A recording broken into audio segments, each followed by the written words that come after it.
श्री एकदन्त गणेश स्तोत्रम्। मदासुरं सुशान्तम् वै दृष्ट्वा विष्णुमुखः सुराः भृग्वादयश्च मुनय एकदन्तम् समाययुः। प्रणम्य तम् प्रपूज्यादौ पुनस्तम् नेमुरादरात् तुष्टुर्हर्ष संयुक्ता एकदन्तम् गणेश्वरम्। देवर्षय ऊचुः सदात्मरूपम् सकलादिभूत ममायिनम् सोऽहमचिन्त्य बोधम्। अनादिमध्यान्तविहीनमेकम् तमेकदन्तम् शरणम् व्रजामः। अनन्तचिद्रूपमयम् गणेशम् यभेदभेदादिविहीनमाद्यम् हृदि प्रकाशस्य धरम् स्वधीस्तम् तमेकदन्तम् शरणम् व्रजामः। विश्वादिभूतम् हृदि योगिनाम् वै प्रत्यक्षरूपेण विभान्तमेकम् सदा निरालम्ब समाधिगम्यम् तमेकदन्तम् शरणम् व्रजामः। स्वबिम्बभावेन विलासयुक्तम् बिन्दुस्वरूपा रचिता स्वमाया तस्याम् स्ववीर्याम् प्रददाति यो वै तमेकदन्तम् शरणम् व्रजामः। त्वदीयवीर्येण समर्थभूता माया तया संरचितम् च विश्वम् नादात्मकम् ह्यात्मतया प्रतीतम् तमेकदन्तम् शरणम् व्रजामः। त्वदीयसत्ताधरमेकदन्तम् गणेशमेकम् त्रयबोधितारम् सेवन्त आपुस्तमजम् त्रिसस्तास्तमेकदन्तम् शरणम् व्रजामः। ततस्त्वया प्रेरित एव नादस्तेनेदमेवम् रचितम् जगदवै आनन्दरूपम् समभावसस्थम् तमेकदन्तम् शरणम् व्रजामः। तदेव विश्वम् कृपया तवैव सम्भूतमाद्यम् तमसा विभातम् अनेकरूपम् ह्यजमेकभूतम् तमेकदन्तम् शरणम् व्रजामः। ततस्त्वया प्रेरितमेव तेन सृष्टम् सुसूक्ष्मम् जगदेकसंस्थम् सत्त्वात्मकम् श्वेतमनन्तमाद्यम् तमेकदन्तम् शरणम् व्रजामः। तदेव स्वपनम् तपसा गणेशम् संसिद्धिरूपम् विविधम् बभूव सदेकरूपम् कृपया तवापि तमेकदन्तम् शरणम् व्रजामः।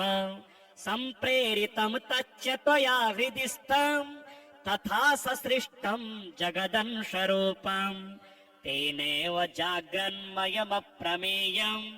तमेकदन्तम् शरणम् व्रजामः। जाग्रतस्वरूपम् रजसा विभातम् विलोकितम् तत्कृपया यदेव तदा विभिन्नम् भवदेकरूपम् तमेकदन्तम् शरणम् व्रजामः।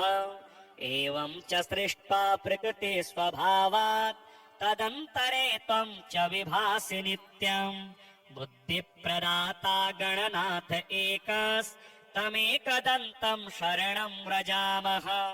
त्वदाज्ञया भान्ति ग्रहाश्च सर्वे नक्षत्ररूपाणि विभान्ति खेवै आधारहीनानि त्वया धृतानि तमेकदन्तम् शरणम् व्रजामः। त्वदाज्ञया सृष्टिकरो विधाता त्वदाज्ञया पालक एव विष्णुः त्वदाज्ञया संहरको हरोऽपि तमेकदन्तम् शरणम् व्रजामः। यदाज्ञया भूर्जलमद्य संस्था यदाज्ञयापः प्रवहन्ति नद्यः सीमाम् सदा रक्ष्यति वै समुद्रास्तमेकदन्तम् शरणम् व्रजामः। यदाज्ञया देवगणो दिविस्थो ददाति वै कर्मफलानि नित्यम् यदाज्ञया शैलगणो चलो वै तमेकदन्तम् शरणम् व्रजामः। यदाज्ञया शेष इलाधरो वै यदाज्ञया मोहप्रदश्च कामः यदाज्ञया कालधरोर्यमा च तमेकदन्तम् शरणम् व्रजामः। यदाज्ञया वाति विभाति वायुर् यदाज्ञयाग्निर्जठरादिसंस्थः यदाज्ञया वै सचराचरं च तमेकदन्तं शरणं व्रजामः सर्वान्तरे संस्थितमेकगूढं यदाज्ञया सर्वमिदं विभाति अनन्तरूपं हृदि बोधकं वै तमेकदन्तं शरणं व्रजामः यं योगिनो योगबलेन साध्यं कुर्वन्ति तं कः स्तवनेन स्तौति अतः प्रणामेन सुसिद्धिस्तोस्तु तमेकदन्तं शरणं व्रजामः धृत्समद उवाच एवं स्तुत्वा च प्रह्लाद देवः समुनश्चय वै तूष्णीं भावं प्रपद्येव नन्रतुर्हर्षसंयुताः सतानुवाच प्रीतात्मा ह्येकदन्तः स्तवनेन वै जगादतान् महाभागान् देवर्षीन् भक्तवत्सलः एकदन्त उवाच प्रसन्नोऽस्मि च स्तोत्रेण सुरः शर्षिगणाः किल वृणद्धं वरदोऽहमवो दास्यामि मनसीप्सितम् भवत्कृतं मदीयं वै स्तोत्रं प्रीतिप्रदं मम भविष्यति न सन्देहः सर्वसिद्धिप्रदायकम् यं यमिच्छति तं वै दास्यामि स्तोत्रपाठतः पुत्रपौत्रादिकं सर्वं लभते धनधान्यकम् गजाश्वादिकमत्यन्तं राज्यभोगं लभे ध्रुवम् मुक्तिं च योगं वै लभते शान्तिदायकम् मारणोच्चाटनादीनि राज्यबन्धादिकं च यत् पठतां शृण्वतां नृणां भवेच्च बन्धहीनता एकविंशतिवारं च श्लोकाश्चैवैकविंशतिं पठते नित्यमेवं च दिनानि त्वेकविंशतिं न तस्य दुर्लभं किञ्चित् त्रिषु लोकेषु वै भवेत् असाध्यं साधकेन मर्त्यः सर्वत्र विजयी भवेत् नित्यं यः पठते स्तोत्रं ब्रह्मभूतः स वै नरः तस्य दर्शनतः सर्वे देवः पूता भवन्ति वै एवं तस्य वचः श्रुत्वा प्रहृष्टा देवतर्षयः ऊचुः करपुटः सर्वे भक्तियुक्ता गजाननम् श्रीगणेश पञ्चरत्नस्तोत्रम्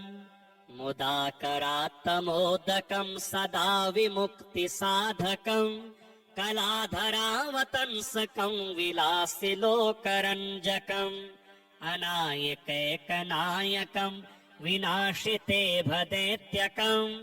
नताशुभाशुनाशकं नमामि तं विनायकम्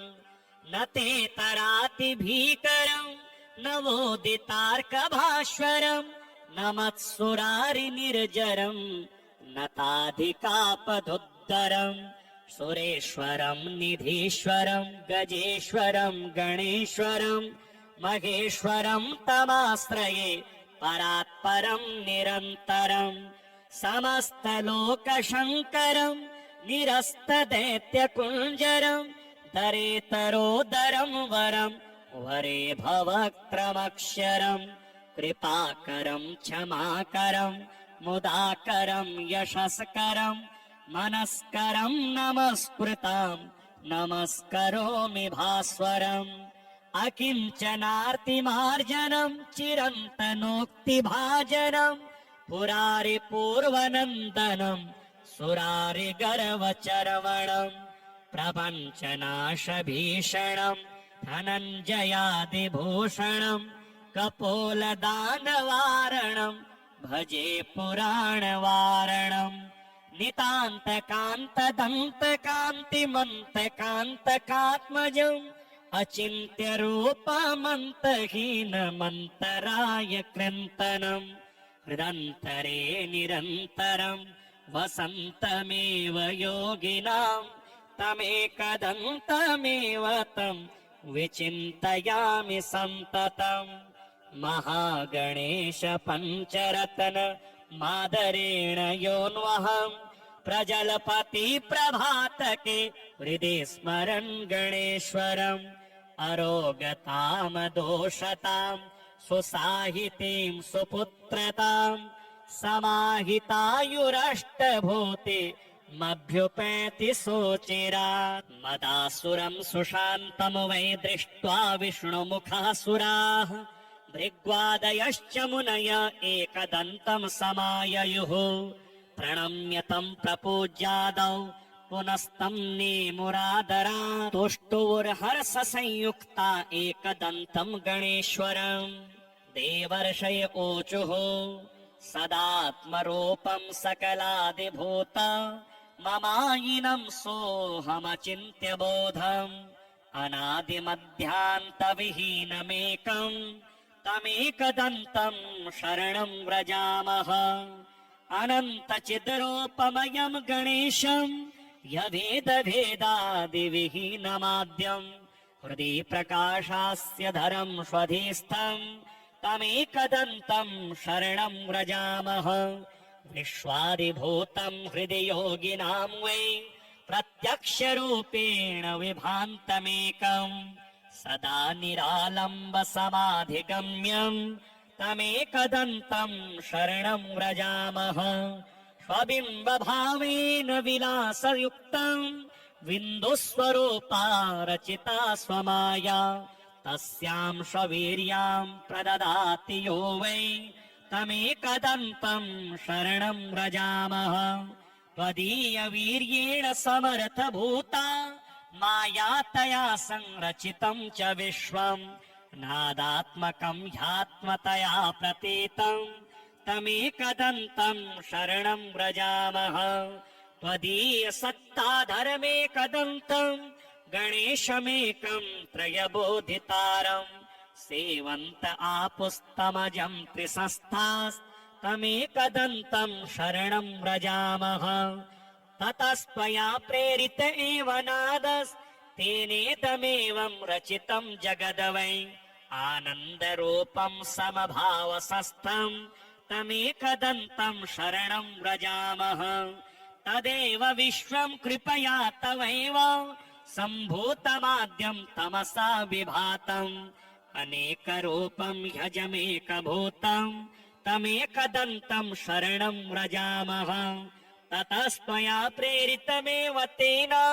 सृष्टं सुसूक्ष्मं जगदेकसस्थं सत्त्वात्मकं श्वेतमनन्तमाद्यं तमेकदन्तं शरणं व्रजामः तदेव स्वप्नं तपसा गणेशं संसिद्धिरूपं विविधं बभूव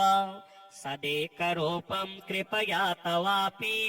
तमेकदन्तं शरणं व्रजामः सम्प्रेरितं तच्च त्वया हृदि स्थं तथा ससृष्टं जगदंशरूपं तेनैव जाग्रन्मयमप्रमेयं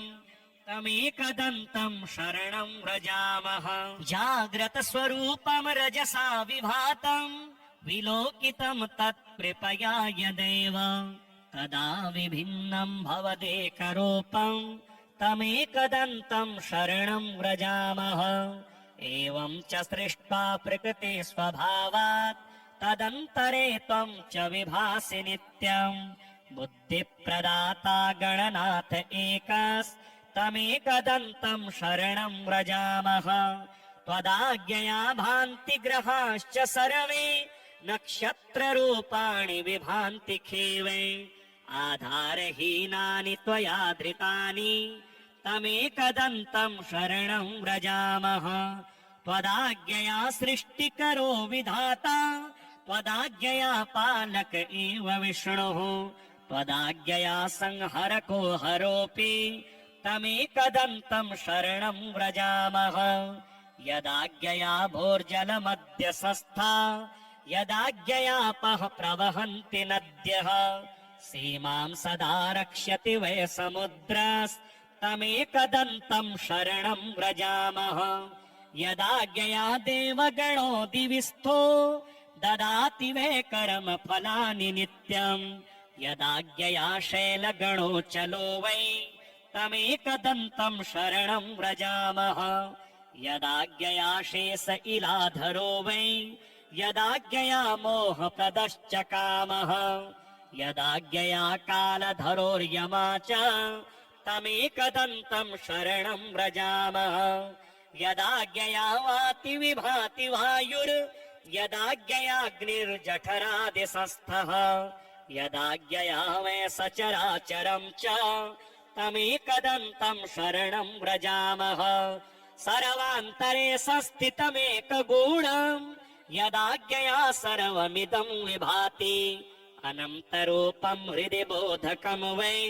तमेकदन्तं शरणं व्रजामः यं योगिनो योगबलेन साध्यं कुर्वन्ति तं कः स्तवनेन स्तौति अतः प्रणामेन सुसिद्धिस्तोस्तु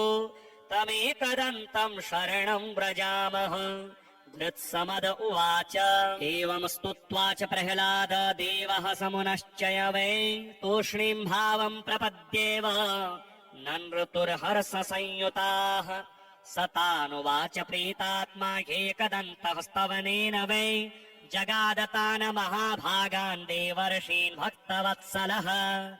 एकदन्त उवाच प्रसन्नोऽस्मि च स्तोत्रेण सुरः शर्षिगणाः किल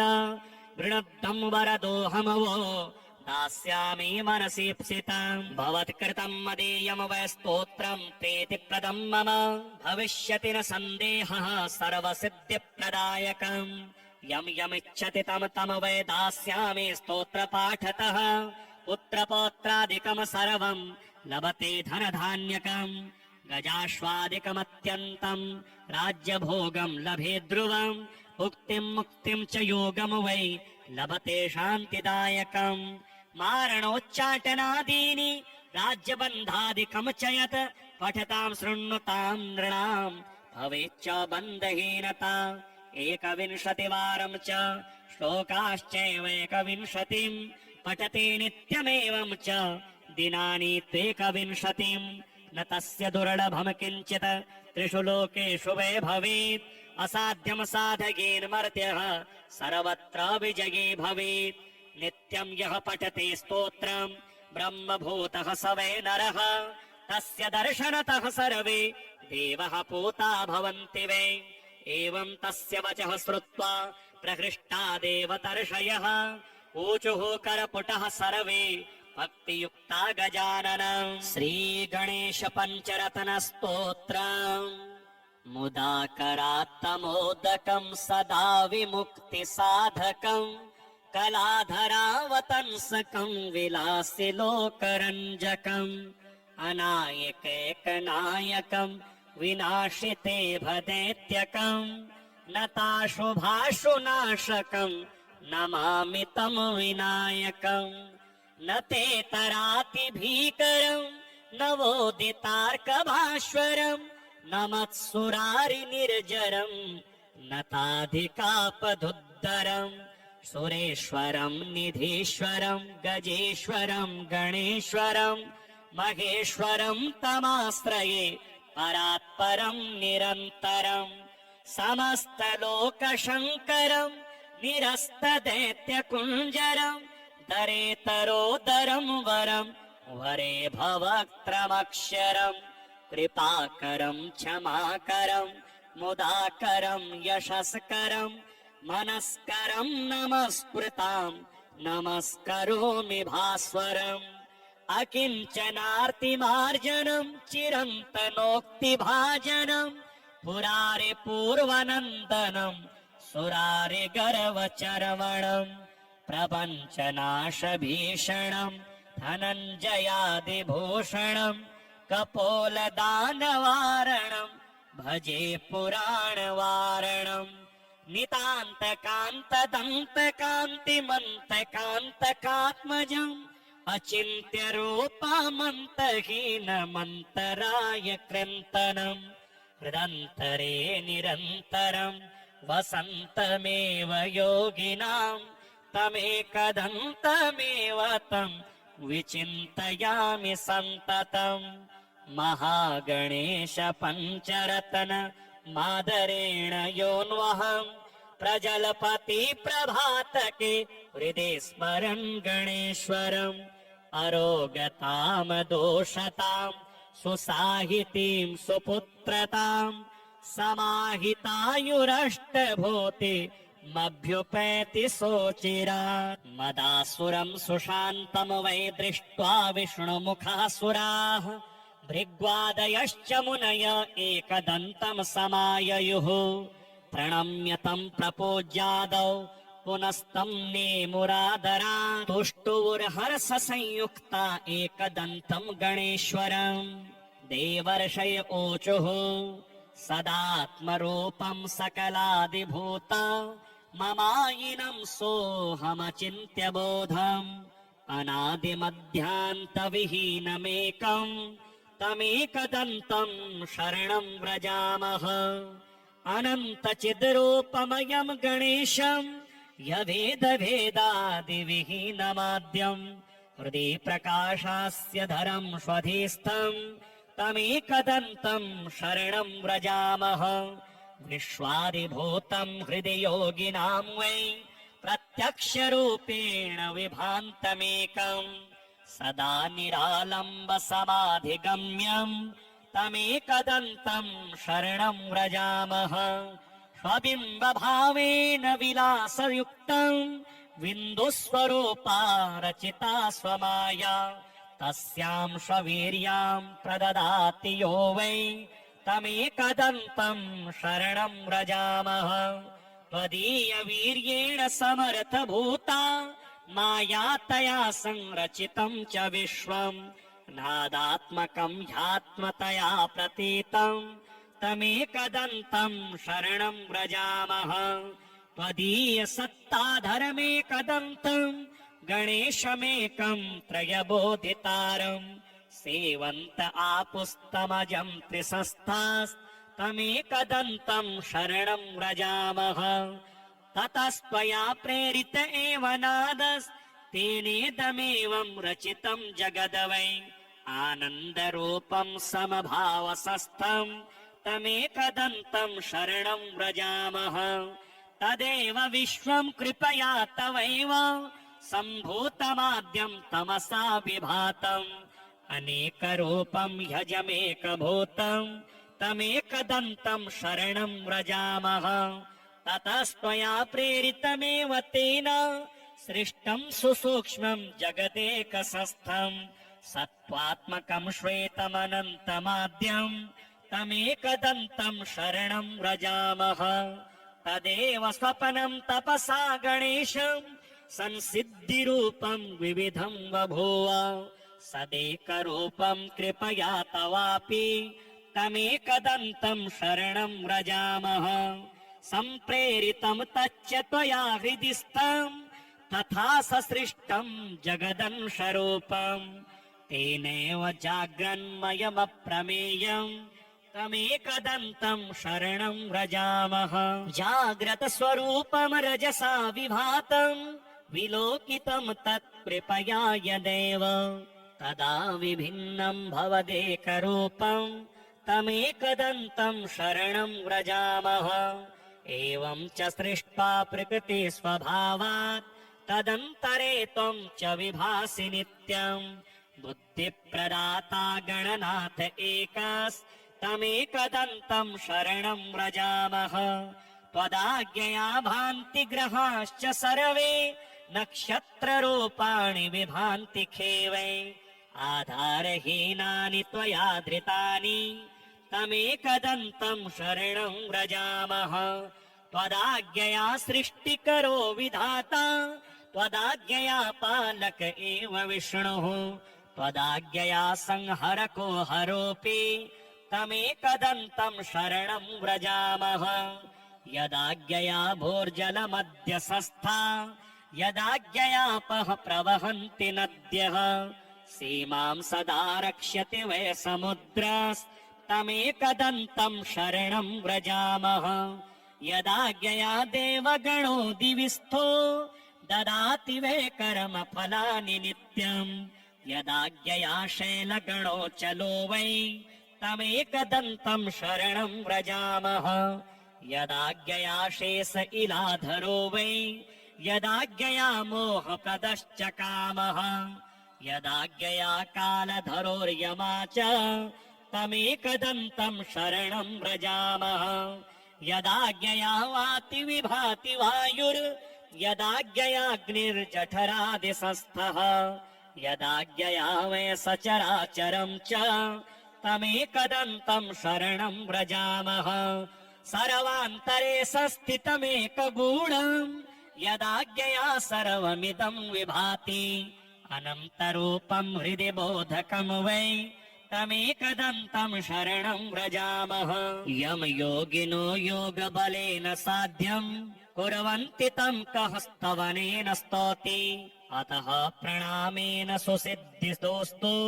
तमेकदन्तं शरणं व्रजामः धृत्समद उवाच एवं स्तुत्वा च प्रह्लाद देवः समुनश्चय वै तूष्णीं भावं प्रपद्येव ननृतुर्हर्षसंयुताः स तानुवाच प्रीतात्मा ह्येकदन्तः स्तवनेन वै जगादतान् महाभागान् देवर्षीन् भक्तवत्सलः एकदन्त उवाच प्रसन्नोऽस्मि च स्तोत्रेण सुरः शर्षिगणाः किल वृणद्धं वरदोऽहमवो दास्यामि मनसीप्सितम् भवत्कृतं मदीयं वै स्तोत्रं प्रीतिप्रदं मम भविष्यति न सन्देहः सर्वसिद्धिप्रदायकम् यं यमिच्छति तं तं वै दास्यामि स्तोत्रपाठतः पुत्रपौत्रादिकं सर्वं लभते धनधान्यकम् गजाश्वादिकमत्यन्तं राज्यभोगं लभे ध्रुवम् मुक्तिं मुक्तिं च योगं वै लभते शान्तिदायकम् मारणोच्चाटनादीनि राज्यबन्धादिकं च यत् पठतां शृण्वतां नृणां भवेच्च बन्धहीनता 21 वारं च श्लोकाश्चैव 21 पठते नित्यमेवं च दिनानि 21 न तस्य दुर्लभं किञ्चित् त्रिषु लोकेषु वै भवेत् असाध्यं साधयेन मर्त्यः सर्वत्र विजयी भवेत् नित्यं यः पठति स्तोत्रं ब्रह्मभूतः स वै नरः तस्य दर्शनतः सर्वे देवः पूता भवन्ति वै एवं तस्य वचः श्रुत्वा प्रहृष्टा देवतर्षयः ऊचुः करपुटः सर्वे भक्तियुक्ता गजाननम् श्रीगणेश पञ्चरत्न स्तोत्रम् मुदाकरात्तमोदकं सदा विमुक्ति साधकं कलाधरावतंसकं विलासि लोकरञ्जकम् अनायकैकनायकं विनाशिते भदेत्यकं नताशुभाशुनाशकं नमामि तं विनायकं न ते तराति भीकरं नवोदितार्कभास्वरं न मत्सुरारि निर्जरं नताधिकापधुद्धरं सुरेश्वरं निधीश्वरं गजेश्वरं गणेश्वरं महेश्वरं तमाश्रये परात्परं निरन्तरं समस्तलोकशङ्करं निरस्तदैत्यकुञ्जरं दरेतरोदरं वरं वरे भवक्त्रमक्षरं कृपाकरं क्षमाकरं मुदाकरं यशस्करं मनस्करं नमस्कृतां नमस्करोमि भास्वरम् अकिञ्चनार्तिमार्जनं चिरन्तनोक्तिभाजनं पुरारि पूर्वनन्दनं सुरारि गर्वचर्वणं प्रपञ्चनाशभीषणं धनञ्जयादिभूषणं कपोलदानवारणं भजे पुराणवारणम् नितान्तकान्तदन्तकान्तिमन्तकान्तकात्मजम् अचिन्त्यरूपमन्तहीनमन्तराय कृन्तनम् हृदन्तरे निरन्तरं वसन्तमेव योगिनां तमेकदन्तमेव तं विचिन्तयामि सन्ततम् महागणेश पञ्चरत्न मादरेण योऽन्वहं प्रजलपति प्रभातके हृदि स्मरन् गणेश्वरम् अरोगतां दोषतां सुसाहितीं सुपुत्रतां समाहितायुरष्टभूते मभ्युपेति सोचिरात् मदासुरं सुशान्तं वै दृष्ट्वा विष्णुमुखासुराः भृग्वादयश्च मुनय एकदन्तं समाययुः प्रणम्य तं प्रपूज्यादौ पुनस्तं नेमुरादरात् तुष्टुवुर्हर्षसंयुक्ता एकदन्तं गणेश्वरम् देवर्षय ऊचुः सदात्मरूपं सकलादिभूता ममायिनं सोऽहमचिन्त्य बोधम् अनादिमध्यान्तविहीनमेकम् तमेकदन्तं शरणं व्रजामः अनन्तचिद्रूपमयं गणेशं यभेदभेदादिविहीनमाद्यम् हृदि प्रकाशास्य धरं स्वधीस्थं तमेकदन्तं शरणं व्रजामः विश्वादिभूतं हृदि योगिनां वै प्रत्यक्षरूपेण विभान्तमेकम् सदा निरालम्ब समाधिगम्यम् तमेकदन्तं शरणं व्रजामः स्वबिम्बभावेन विलासयुक्तं बिन्दुस्वरूपा रचिता स्वमाया तस्यां स्ववीर्यां प्रददाति यो वै तमेकदन्तं शरणं व्रजामः त्वदीयवीर्येण समर्थभूता माया तया संरचितं च विश्वम् नादात्मकं ह्यात्मतया प्रतीतं तमेकदन्तं शरणं व्रजामः त्वदीयसत्ताधरमेकदन्तं गणेशमेकं त्रयबोधितारम् सेवन्त आपुस्तमजं त्रिसस्तास्तमेकदन्तं शरणं व्रजामः ततस्त्वया प्रेरित एव नादस्तेनेदमेवं रचितं जगद वै आनन्दरूपं समभावसंस्थं तमेकदन्तं शरणं व्रजामः तदेव विश्वं कृपया तवैव सम्भूतमाद्यं तमसा विभातम् अनेकरूपं ह्यजमेकभूतं तमेकदन्तं शरणं व्रजामः ततस्त्वया प्रेरितमेव तेन सृष्टं सुसूक्ष्मं जगदेकसंस्थं सत्त्वात्मकं श्वेतमनन्तमाद्यं तमेकदन्तं शरणं व्रजामः तदेव स्वप्नं तपसा गणेशं संसिद्धिरूपं विविधं बभूव